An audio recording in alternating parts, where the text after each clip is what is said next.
65 degree কোণ আজকে আমরা আঁকতে চাচ্ছি। 65 ডিগ্রি কোণ আঁকার সময় আমরা যেকোনো একটি বাহু নেব। এই ধরুন এখান থেকে একটু টানলাম, বাহু নেওয়ার পরে আমরা এখান থেকে একটি যেকোনো মাপের ডিস্কো এঁকে নেব। ডিস্কো এইভাবে এঁকে নিলাম। এবার এখান থেকে একই মাপ নিয়ে এইভাবে এঁকে নেব, এই যে এইভাবে এঁকে নেব।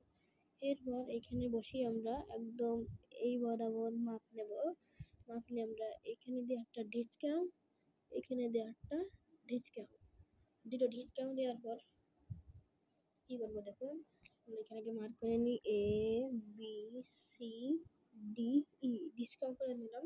এবার আমরা এই ডিসকাউন্টে একটা ফোঁটা দিয়ে দেখবো যে এই ডিসকাউন্ট এই ডিসকাউন্ট মিলিয়ে দেবো। এবার এখানে দিয়ে দেবো কে, দিয়ে ডিসকাউন্টগুলো মেলানোর পর এখানে আমরা দেবো 65 ডিগ্রি।